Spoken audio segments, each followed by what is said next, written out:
ازيكم عاملين ايه؟ يا رب تكونوا بخير وكويسين. لو لأول مرة بتشوفوني ما تنسوش تعملوا لايك للفيديو واشتراك للقناة وتفعلوا زر الجرس علشان يوصلكوا كل جديد على قناتي، وتعملوا مشاركة للفيديو. النهاردة هنعمل مع بعض طريقة عمل كيكة الرافاييلو. ما انتوا شايفين شكلها ما شاء الله، هنعملها زي الجاهزة وأحلى كمان.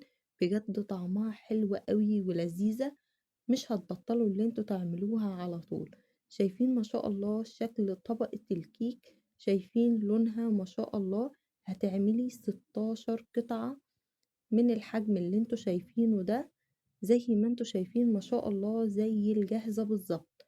هنعرف المقادير بتاعتها المظبوطة وازاي تكون معانا نفس طعم الجاهزة بالظبط. عندنا ربع كيلو من دقيق الاسبونج ويكون فانيليا، وعندنا معلقة صغيرة من الخل، معلقة صغيرة من محسن الجل. ولو مش متوفر محسن جل استغني عنه خالص، واكتفي بدقيق الاسبونج بيبقى عليه كل المواد الرافعة. وعندنا 3 بيضات عليهم ربع معلقة صغيرة من الفانيليا وربع كوب من الماء.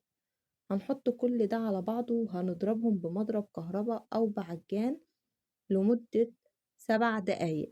طبعا أنا مشغلة الفرن بتاعي قبلها بربع ساعة على حرارة 180. بدخل الصينية بتاعتي في الرف اللي في النص، بتقعد حوالي من ربع ساعة ل20 دقيقة.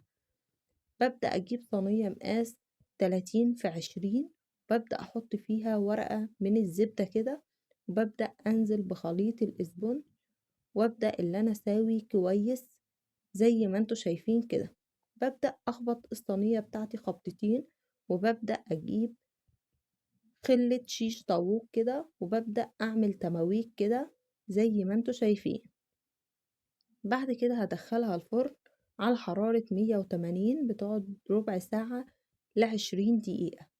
بعد ما خرجت من الفرن هبدأ اللي أنا أسلك الأطراف كده، وهيكون عندي شبكة تهوية علشان أقلب الكيك بتاعي علشان يبدأ إن هو يبرد. مش هشتغل فيها قبل ساعتين أو 3، لازما الكيك بتاعي يبرد تماما. بعد كده شلت ورقة الزبدة كده وسبتها تبرد لحد 3 ساعات. بعد كده بدأت اللي أنا أقلبها واشيل الطبقة اللي على الوش دي علشان دي بتكون فيها كل زفارة البيض. لازما اللي انتوا تشيلوا الطبقة اللي على الوش كده، بتتشال معانا بكل سهولة. وهبدأ أرجع الكيك تاني في قلب الصينية. عندنا الكريمة بتاعتنا عبارة عن نص كوب من الحليب المثلج أو الماء المثلج، وعليه معلقة كبيرة من السكر. هنضربهم مع بعض لحد ما السكر يدوب، وهنزل بنص كوب من الكريم شانتيه الخام. هنضربه لحد ما يكون بالقوام ده. بعد كده عندنا كوب من الحليب عليه معلقة كبيرة من السكر، هنقلبهم مع بعض. وبعد كده هبدأ أسقي الكيك بتاعي زي ما انتوا شايفين كده. وبعد كده هبدأ اللي أنا أحط الكريمة وأساوي كويس جدا. شايفين ما شاء الله الطريقة سهلة وبسيطة، وهتعملي أحلى كيك رافاييلو. شايفين ما شاء الله. هبدأ أساوي كده بسكليبر أو بأي قطاعة عندك زي ما انتوا شايفين، وهبدأ اللي أنا أقطعها علشان أبدأ اللي أنا زينها بسكينة كده. وكل قطعة بمسح السكينة زي ما انتوا شايفين كده. ببدأ اللي أنا أمسح السكينة علشان تكون معايا القطع متساوية. عملت 16 قطعة زي ما انتوا شايفين كده. عندنا 3 معلقة كبيرة من جوز الهند. هبدأ كده اللي أنا أحطها كده على الوش زي ما انتوا شايفين كده علشان أبدأ أزين كيكة الرافايلو.